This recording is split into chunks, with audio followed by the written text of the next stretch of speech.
Williams, and she jet skis on a water bug. Dana Perino, the 5. Into that moment. Where's McGarrett when you really need him? So after that false incoming missile alert in Hawaii, launch notifications will now require verification by 2 people. You think that would have been in place already? And maybe a warning that prompts you to double check a message before it goes out? I mean, when I want to delete an email, I'm asked, are you sure you want to delete an email? And that's for an email, not a state alert telling people they're about to die.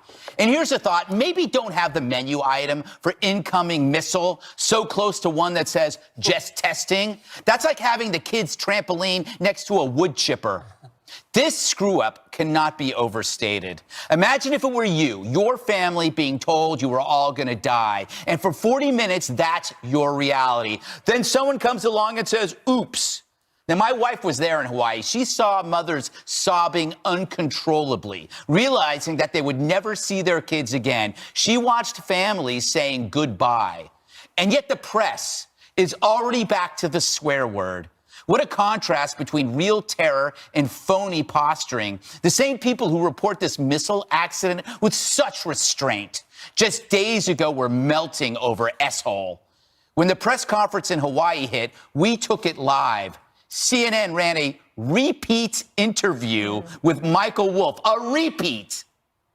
Maybe if that false missile warning had S-hole in it, CNN would have gone wall to wall.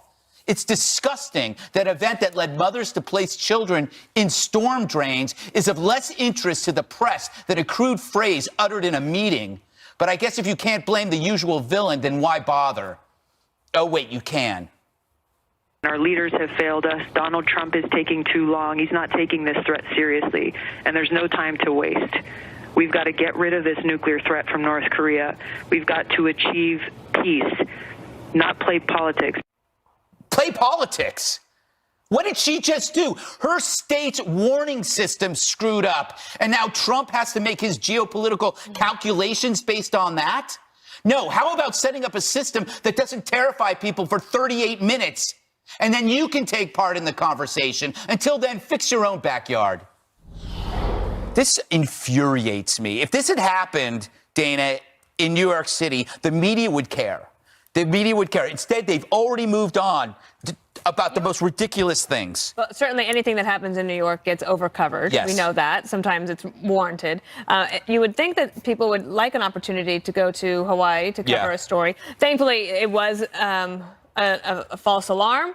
And I think it really did expose a lot of the holes in the system. The system. So that's good. And I also think that it showed holes in our own family planning. Yeah. I mean, right after 9/11, there was a big push. Was it called Ready.gov? It was part of the Department of Homeland Security. And there was a big advertising push, too, to talk to families about having a plan, that if something happens, this is where we are going to meet up. This is how we're going to get together, whether you need to have cash, whether you need to have like some sort of protection, enough food, enough water, things like that. And we've really gotten away from that. And this was a big wake-up call for people, including me. Well, you know, Jesse, this is a wake-up call. They've reassigned the worker. They didn't fire him. But they got to do something with the entire emergency management system of Hawaii. They must. They have to fire more than one person. Yeah. For me, this is about a big government screw-up. They screwed up, so instead of saying false alarm, they didn't have anything ready to go in the script. They took 38 minutes to come up with this. Are you ready? There is no missile threat or danger to Hawaii. Repeat, false alarm. It took 40 minutes for them to cook up that tweet. Yeah. I cannot believe that. And they don't fire anybody. They reassign them. What does it take? It basically caused mass hysteria in a huge state, and the guy gets reassigned. So the party that wants bigger government is okay with this. They screw up so big in the state of Hawaii, don't take any responsibility for it, compound the screw up, and then the Democrats want to give government more power over people's lives. They want more power over health care, more power over your life, more power over your business. This is the reason why we don't have big bloated government. This is the exact reason. It's amazing. You know, And about that 40 minutes, Kimberly, they claim that they were waiting for an approval for their retraction. But according to John Roberts, how stupid is that? FEMA didn't need authorization. They knew 5 minutes this thing was not real. They made people's lives hell. Yeah, well, obviously they have to really revamp and retool the system, and don't think that the rest of the states right now are in like scramble.com mode to say, what can we do to make sure that we don't end up looking like Hawaii and have a major problem, because this is like really unacceptable. And I don't like when somebody gets sort of rewarded, like, oh, we'll just reassign you. Usually it's to a better job position or more money or something. It's like ridiculous. But this is a serious issue of national security, and people were in complete and utter chaos and panic. Like you said, your wife was there and saw it. So lucky I firsthand. wasn't there. You would have been. What would you have done? They would have had to tranquilize him. No, you know what? I would I'm the guy in With the an movie. elephant I'm the gun. guy in the disaster movie that people slap. Remember? Wake up, knock it off. They would be slapping me. God, I can't wait for this. Yeah, cold Sign water. me up. Sign me up. I'll just put myself right my next wife, to you. She would have seen the worst part of me. I'm sure she's seen it already. Yes, exactly. That's true. That's what we've heard. That's true. Juan, I felt that Tulsi Gabbard made that leap to North Korea. A very political leap. It had nothing to do with North Korea. It had to do with their incompetence. You got to focus on the incompetence. You don't immediately jump and blame Trump over his relationship with North Korea. That is absurd. I don't think it's absurd. Well, explain.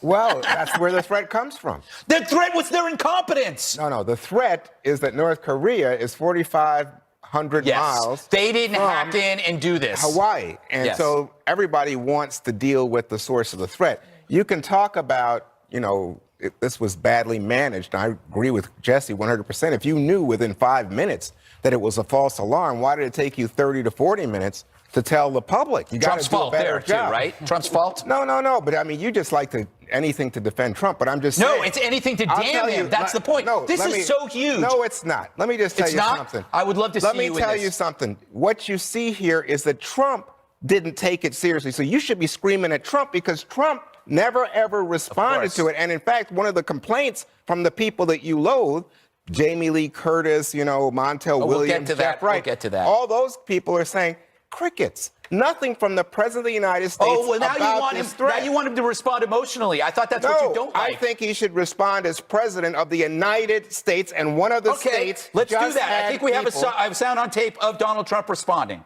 don't we? Oh, my God. Well, that was a state thing, but we're going to now get involved with them. I love that they took responsibility. They took total responsibility, but we're going to get involved. They took responsibility. They made a mistake. There you go. Yeah, so There's you his can see his concern is, don't blame me. Wasn't me this time. That's his concern, as opposed to expressing even some of your outrage over either Your the mistake. sense of priority and proportion is so off, it's disgusting. Dana? Well, I wasn't going to comment on that. I was just going to say that the question about the concern about it being a hack, Yeah. I think is a very real one, right? Right. So cyber terror is something that can come in lots of different forms.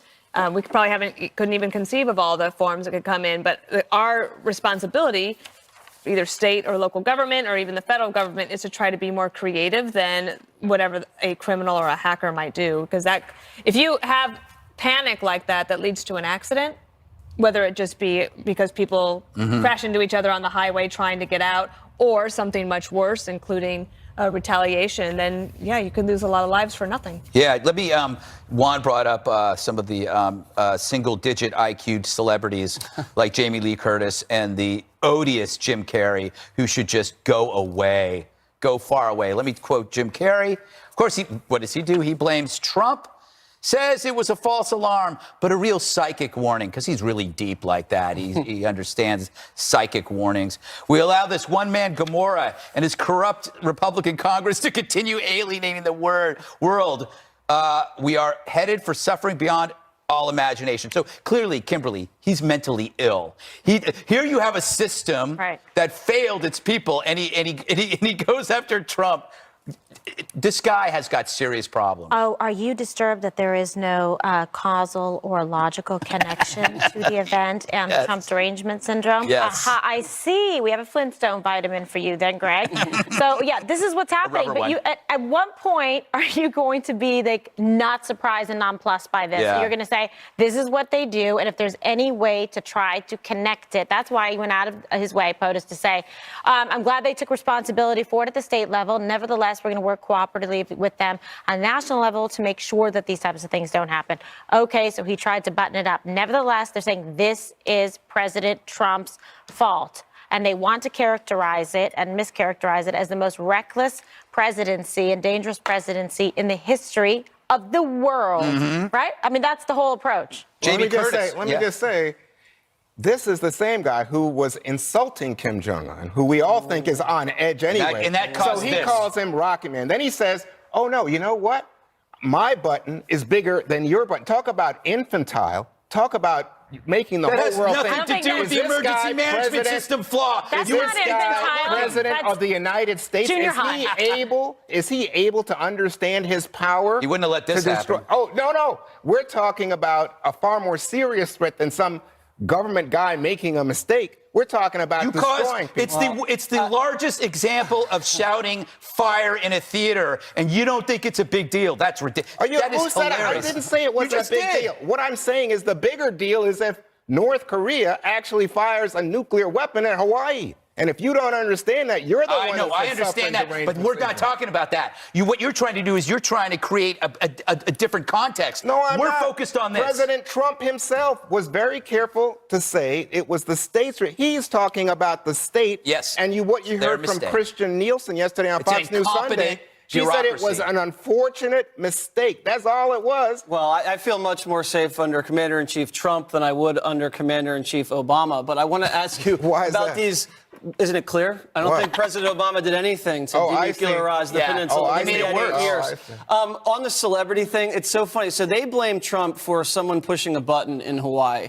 Chelsea Handler blamed Trump for the wildfires in California. Of course. Jennifer Lawrence blamed Trump for the hurricane because God was mad at his election. And Lena Dunham blamed Trump for her weight loss. Yes. So anything bad that happens, it's Trump's fault. But if he Anything does goes. anything good, he She doesn't should get have any credited credit. him for the weight loss, by the way. By the way, Yogurt for Brains, Jamie Lee Curtis said the Hawaii missile scare is on you, Mr. Trump. You. The real fear that mothers and fathers and children felt is on you.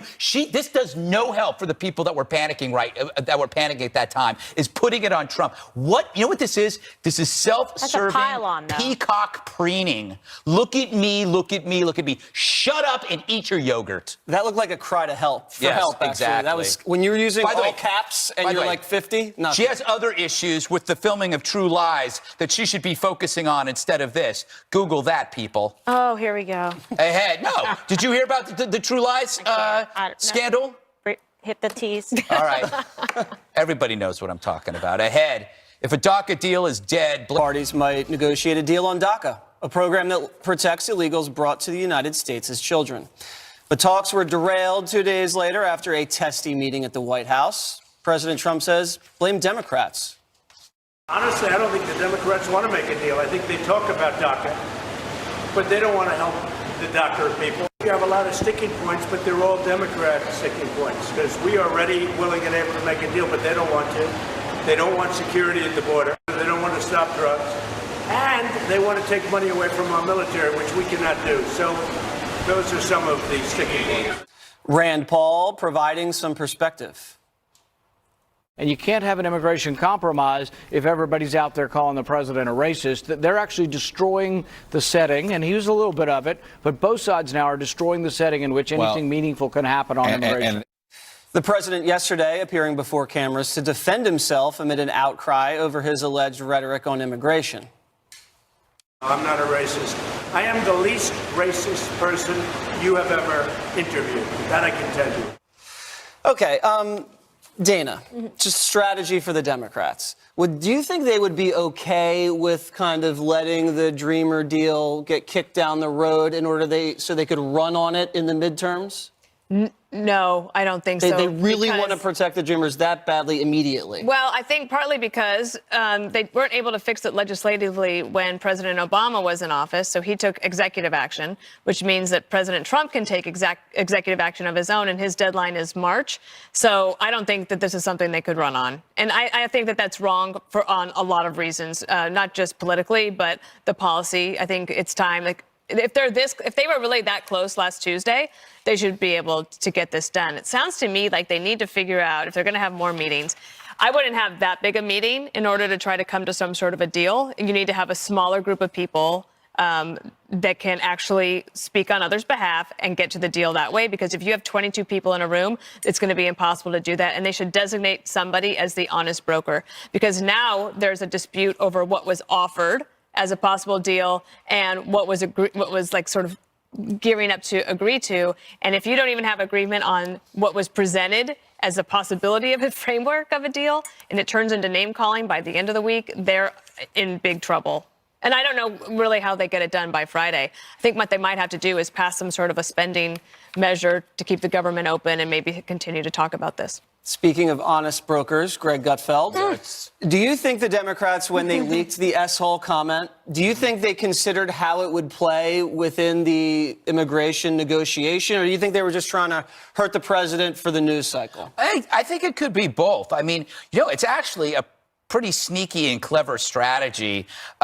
Prove you're not racist by covering DACA. That's what they're doing. I think that's what they're doing. If you don't do this, then you must be a racist. I don't think the deal is dead. It's never dead. It's always a tug of war with a pit bull with Trump. And I think as long as there's time, I think they already have that deal. But why accept it now when you can get a little bit more out of it? But I refuse to get upset over this S-hole thing after Saturday. It is small potatoes. It's a political football. It's gross. Can I ask you, was it confirmed that the Democrats leaked that comment? I would assume it was, but I could be wrong. Okay. But let's not make a mountain out of an S-hole. Nicely done. Greg is saying. Kimberly, some conservatives, border hawks, think the president was walking into a trap when it came to this deal. They didn't like a lot of the things that were being pushed, and maybe some of them are happy that the S-hole comment came up and this thing looks like it's falling apart. Well, I mean, I agree with Greg that you never know how this could turn out because I wouldn't, count him out. But yeah, he got pushed up against a couple of issues and he was trying to, in the spirit of negotiation, trying to say, okay, look, I'm willing to come to the table here. We're going to bargain. We're going to do the art of the deal. And then they're like, went ahead anyway in bad faith and called him a racist. I mean, it's like, I agree with Rand Paul. It's kind of like a non-starter. How can this go forward if you're accusing the person that you're trying to negotiate with of being a racist? It's like, where do you go from there? Because it's basically saying that any of his intentionality as it relates to DACA is malignant, is bad, that this is a guy's racist. He's not going to have the best interest of all Americans, only some Americans. And there's just no proof or evidence whatsoever to support that. And if you talk to anybody that knows President Trump for a long time, and I do as well, or anybody who's worked for him, they have very favorable and positive things to say, except for some disgruntles from like The Apprentice. Juan, did you know that the president not only is not racist, he is the least racist person that you'll ever talk to? Well, that's what he says. Take the man at his word. It's laughable, but I'll listen to him. But I mean, the problem here is about the negotiation. Let's get back to DACA for a second. I think the president clearly is back on his heels. If this is a prize fight, he was knocked back by what happened last week. They were talking, and the president was intent. I mean, he televised that session to demonstrate his capacity to hold negotiations, to be forceful. He had some missteps there. We remember when he was saying, oh, yeah, I'll give you a clean DACA deal. And then Kevin McCarthy had to come in and say, no, Mr. President, hold on. So then he goes back on that. But once the stuff about calling those countries that unfortunate name comes out, then clearly it discombobulated the whole set of negotiations. He's now trying to get back at it by saying, oh, the Democrats don't care about any kind of border security. And that's clearly his talking point. I don't know how you can say that. I mean, I go back to the Gang of Eight, the deal that was attempted when President Obama was in office. And part of that deal was a large increase in spending on border security approved by Democrats and Republicans. Who scuttled the deal? The far right talk show host of the Republican Party. And that's also true, by the way, going back to, I think it's 2006 and the Bush administration attempt at an immigration deal. There was lots of added border security. We're now at the point where last week they said we're at the lowest point in 45 years in terms of border crossings. We have more border security in terms of the people from immigration, whatever you call it, ICE or whatever, on the border. We have more drones. We have more why is that? security. Because both sides, the Obama people who were trying to make the case to get the deal with the Gang of Eight, put more money in there, Kimberly. Well, but President Trump has definitely redoubled the efforts. That's something He he's hasn't very been there consistent that on. long. Oh, okay. All right. Let's not be fair. I mean, it is clear that whatever we think is going to happen in Washington usually doesn't. Condoleezza Rice making some headlines with her take on the Me Too movement. Up ahead. Yay, Condoleezza.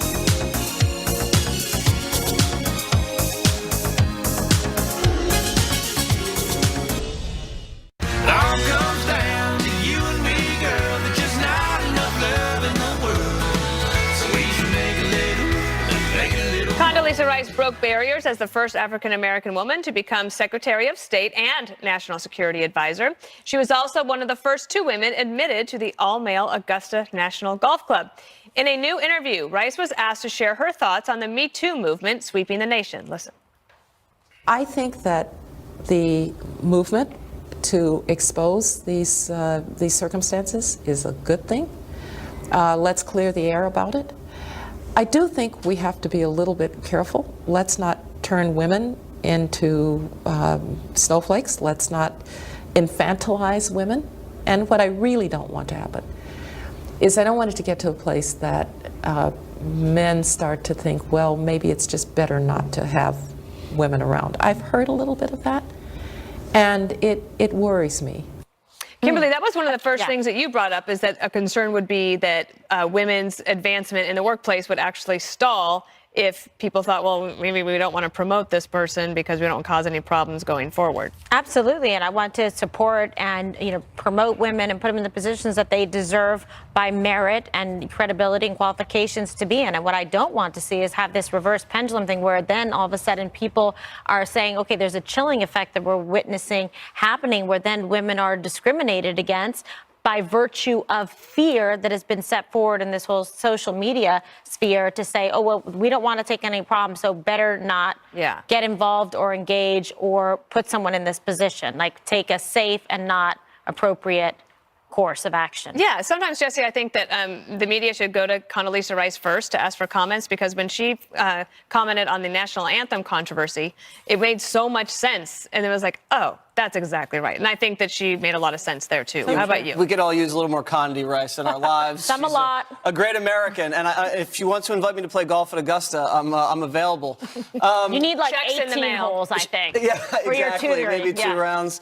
It's good that a woman is kind of leading the charge against the Me Too movement, swinging wildly out of control. A man cannot do that, and she makes 2 great points. You can deny women opportunities, and you can also disempower them.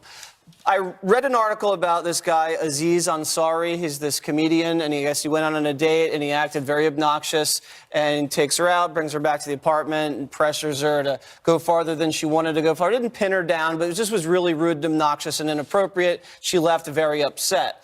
I read an article, this is kind of pulling the Dana move. I read an article in The Atlantic. Oh, you mean preparing? Over the weekend. Well done. Yeah, well, sure. Well done. But name dropping a very nice periodical by Caitlin Flanagan. And she talks about how women back in the day used to be a little tougher when it came to dealing with obnoxious men. She said this: if a man wanted more, I was taught flat out say no. If he wanted a lot more, I would physically get away from the situation, always keep cab money so you don't have to rely on him for transportation.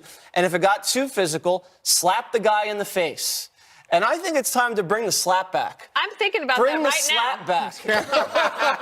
Oh, my God. I'd pay to see it. I'd pay to see But it. Greg, you've been talking about that too, which is at some point does the pendulum swing so far that it makes an important moment ridiculous? There's variables involved here that are making that.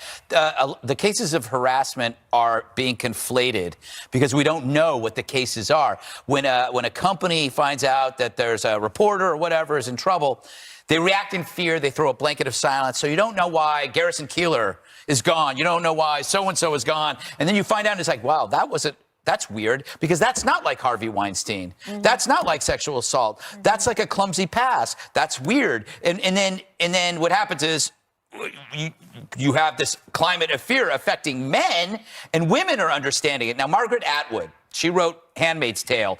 This is the feminist dystopian classic, idolized by the Hollywood left, won awards at the Golden Globe. The Me Too movement loves this book. But the author of this book, embraced by the Me Too movement, is saying accusations without due process leads to extremism, and now she's getting blowback. The person who wrote The Handmaid's Tale is getting blowback for saying, watch it, this is going too far. And then you have Catherine Deneuve, I think that's how you say it. She said, we've got to pull back on this. She had to apologize for saying, maybe let's slow down, let's take a look at this. So it shows you how dangerous it is, even for women, to step out of line. And that's a dangerous sign, because if you're telling people to be quiet over a cause, that's going to lead to what Margaret Atwood said, which is pure, unadulterated extremism, a massive panic. And it looks like it's not stopping. What Aziz was obnoxious in that date, but he never stopped her from leaving. Right. She stayed the entire time, and you got to wonder. It's like, it's an obnoxious date, the same as Harvey Weinstein. No. Not even Juan, close. I'll give you the last word here. Well, I think we're conflating a bunch of things because it's just convenient. And I just think it's... We're good at that. Yeah, we should be very careful here, because one thing is you want to make sure that women are heard. If somebody really feels that they have been abused or hurt, you want to make sure that they... And as a society, historically, we have not heard that voice from women. So today we're talking about like this comedian guy. Well, that's a whole different situation than somebody being a boss or having power over someone's career. Right. That's a date situation. And again, very troubling. And I don't know how I would feel if that was my mom or my wife or my daughter. I would just say, hey, Anzeri, take it easy here. But clearly she needs to be heard. But he was not her boss, and she chose to be in that situation, to go in his apartment. I think you have to imagine that she has some volition and some consciousness, and she should exercise it. But I'm taken by the Catherine Deneuve situation that you were talking about, Greg, because she signed a letter saying, hey, let's slow down. Right. Everybody's not guilty. But then guess what? Some of the other co-signers on the letter said things like, oh, women can enjoy rape. There was some porn star who said it. And she immediately said, hey, that's why she backed off.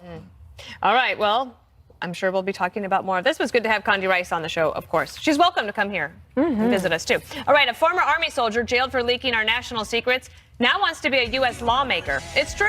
Chelsea Manning running for Senate. Election year. Buzz right now growing loud about Mitt Romney re-entering politics with a run for the Senate in Utah. He's reportedly telling friends privately right now that he's going to do it.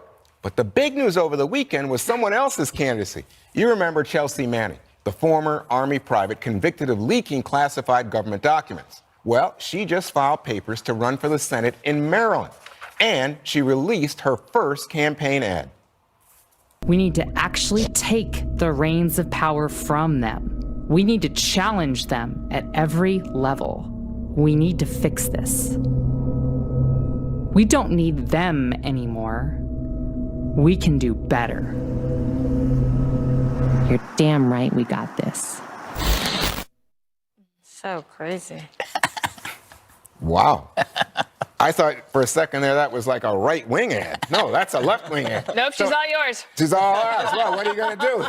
You got this. But let me just say, yeah, we got this. But let me just say, she's running against Ben Cardin, and I don't know anybody who thinks she has anything of a chance. So, Kimberly, what is this about? It's terrifying to me. To be honest, I think it's ominous. I think it's not a good ad. It's kind of terrifying. It's frightening. I don't know. It seemed dark and like the end of times of the world. No, but do you think she's No, the I real don't purpose of the run is just to expose her, to get her publicity? Yes. Oh. I don't think there's true intentionality there. I think what she's doing is trying to get press and keep her name in the public sphere. And so I find it to be disingenuous and also frightening. Jesse, what like about the ad. Romney? How do you, as a Trump guy, feel about Romney getting back in the game? I just like how the producers frame this, that there's a convicted felon and traitor running on the Democratic ticket. And now we're going to talk about the multi-million-dollar family man running on the Republican ticket. Round of applause to you guys. And I I do think I like That how the didn't go over well in Democrats the control room. are doing these things. I think they should run Reverend Wright for Senate while we're at it. Maybe Jane Fonda for Congress. Kathy Griffin, I think maybe would make a good governor. Run as many kooks as you can, Wait, Juan. you're I think putting this is a great idea. Romney in no, that I'm category? talking about the other thing that we were discussing. Oh, okay. About Romney. Yes. Listen, he's a great American, and he's a principled conservative, and it's his seat if he wants it. I don't think, like a lot of people hope, he's going to come in to the Senate and be like the Rosie O'Donnell and drive Trump crazy. That's not going to happen. I think when he wants to speak up, he will, and when he's going to vote with the Trump administration. Oh, you do? Think that? Yeah. Okay. Dana? Well, I would think that one of the things that the Democrats should do is reignite that hashtag Thanks Obama, because without President Obama commuting the sentence of Chelsea Manning, they wouldn't have this problem. And this race will get a ton of attention because it is an irresistible story. And I do think that whoever is backing her and pushing this, they will drop her as soon as their purposes have extinguished, because I don't think she'll win. But it will make the 2018 midterms chaotic for the Democrats until they can figure out a way to put this to bed. Wow, that's interesting. You think this is like a Bernie Sanders type far left effort? You don't think this is just her? No, I actually don't even think it's vanity I don't even think it's a Bernie Sanders thing. No, clearly she has people helping her. That ad looked like it was done on the House of Cards set. That's not something that you do. It's not a YouTube video. I mean, there is some serious power and money behind that, and whoever is doing it, I hope they're there to help her when it all comes apart. Wow, that's a really wish her interesting luck. comment. I haven't had It's that the same thought. thing that happened to Cindy Sheehan. Greg, now just back to Romney for a second. So Romney has called Trump a fraud and a phony. Jeff Flake, the senator from Arizona, says he hopes Romney comes in and gets going another voice against Trump inside the Republican They made Party. up after that. In fact, Flake is now supposedly going to give a speech in which he said Trump is like a Stalinist or something. What do you make of this inside the party fighting? The Republicans. The nice Republicans, like Mitt, need the jerks to help win. Without a jerk, you lose. We learned that with Mitt Romney. He lost because he wasn't a jerk. Now, the jerks need the grace and manners of the nice Republicans to offset or soften the chaos caused by being a jerk. Yin and yang of the Republicans. You need a Trump and you need a Mitt together. Back to Chelsea. Here's the irony. She claimed to be a hero against surveillance, but all she wants is to be surveilled. Yes. This is somebody craving. By a lot of eyeballs. But yeah, she's craving attention. She's an unstable, sick person seeking attention. And people who are backing her have to understand, like you said, when the spotlight fades, what's going to happen? And we know what happens to people like that. They don't take care of themselves. Yeah, we've never seen any politicians craving the spotlight in this country. A very rare interview coming up featuring Britain's Queen Elizabeth. Indeed. See her relive the day she became queen for the first time on television. You got to see it. Next. Do I? Because it's time for dun, da, da, da, la la la, Kimberly's Royal News. Yes. I don't know if I can wear this the whole segment, guys. Might Give it a shot. injure. Okay, I've always wondered what it's like to become a queen. Can you tell? We've got some insight for the very first time last night from Queen Elizabeth. Take a look. Diamonds are stones, so they're very heavy. Yes. Fortunately, my father and I have about the same sort of shaped head. But once you put it on, it stays. I mean, it just remains itself. You have to keep your head very still. Yes. And you can't look down to read the speech. You have to take the speech up. Because if you did, your neck would break, or it'd fall off. So there are some disadvantages to crowns, but otherwise, they're quite important things. I love it. Okay, I've been practicing with this. Can you tell? Well, the British monarchy has long been a source of fascination for Americans and for our segment here. And why? Why do the royals pique our interest so much? Some psychologists point to our obsession with fairy tales, also status, wealth, power, and escapism from our everyday, mundane lives sitting here at the 5 with Gregans. Greg, I'm skipping you purposefully, and I'm going to very carefully Wait, I do adore one royal. What? It's George Brett. He had hemorrhoids. Go ahead. Oh my What gosh. How is it in 5 seconds I wanna you ruin ruin this my royal segment? I try to skip you. George Brett had hemorrhoids. Stop it. Juan? What? By the way, You gave me this You look crown. divine. You look divine. Yes. But Thank you know what you. was interesting to me? One time one of my Two things. jewels popped out, but we fixed it. Yeah, well, That happened guess to me what? once. This is what was interesting to me. So when the Nazis were coming, they had to hide the crown, and they took some of the jewels out, and they hid it underneath the ground. I was like, wow, that was interesting. I had no idea that they would go to such an extent. They have to because they were trying to preserve because everything was getting taken. Jesse, what do you think? I mean, I Why just do can't people love believe that. What a softball interview with the Queen. He had the Queen right in the crosshairs. I would have just crushed her. Left a lot on the table right there, the Smithsonian. They're totally in the tank, huh? She would not make Water's World. This is not what I expected. All right, Dana, Well, please. I'm a fan. You know, I lived in England for a while, and Yes. I liked watching it, and maybe it's because we don't have to pay for it. Yeah. Right? So in America, you're like, oh, wow, how wonderful, but they're not actually causing us any expense, which is one of the reasons that we don't have a monarchy. But what I'm going to do, I'm going to stop here because I know you have to go. I'm going to give you Peter's commentary for ahead. this segment. No, it's too long. I'm going to give it to you. It's not flattering to the royals. You can't say that on television. Oh my God, this why is I'm not getting gonna- awkward. Greg, you already tried to do something. and George it's Brett, terrible. hemorrhoids. Goodbye, Greg. One more thing is, take it off of him. Thanks. One more thing is, Catch up on previous shows. The 5 is now on demand. The full show will be available in just a few hours. You can watch it directly on your computer or on the Fox News app on Roku, Apple, or Fire TV, or at foxnewsgo.com. Log in with your TV provider username password, and click on the 5. I know you're following that, America. Juan, you're first. All right, so I think you all know that today is Dr. King's birthday. But keep in mind that this year marks the 50th anniversary of Dr. King's assassination. So this MLK Day really is about a new generation understanding a unique American hero. And apparently, the message is getting through. Take a look at these two very gifted young people, one in Dallas and one in Houston. I may not look like Dr. King, but I believe like Dr. King. I wish that all of our differences would be celebrated and that everyone felt included. Well, I believe only if these children who are joining hands are not hungry, have had a good night's sleep in a decent home, and have received the best education and the best health care, then we'll be able to say that Dr. King's dream has really come true. Wow. Just terrific. They were both winners, one in Houston and one in Dallas, I believe. And it sounds to me like Dr. King's dream very much alive. Excellent. very nice. All right, well, tonight, big night on FBN. Strange Inheritance Season 4 launches with Jamie Colby. And usually the items stored away in your basement include grandma's old tea set, a box of trophies from your high school cheerleading days, right? Stuff like that. Maybe a crown someone gave you. But for one New Jersey family, one item passed down from their grandparents turned out to be much more than meets the eye. You're wondering what this is, right? You're not going to believe it. They were actually in possession of a long-lost painting by Rembrandt. Wow. And here is their story. What was the painting of? Somebody in a chair passed out, and there was 2 people trying to revive the passed out person. That could freak a kid out for sure.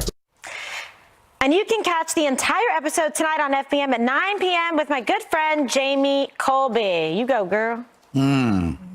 I inherited some strange stuff. We'll get into that later. Me. Time for Greg's Crime Corner. Let's take a look at this. We're on the lookout now for Mr. Steven Seagal, who went into this drug and stole a bag of chips. Anybody know the whereabouts of Mr. Seagal? Please call me at my home phone. I'll be waiting. Okay. They've learned. I used to love all those Dana. movies he did. Okay, so I spent the weekend in Florida, in Naples, with several of my Fox friends, including Brett Baer, Shannon Bream, Chris Sarwalt, and Charlie Hurt. We were there for Brett Baer's charity. He raises amazing amount of money for National Children's National Hospital.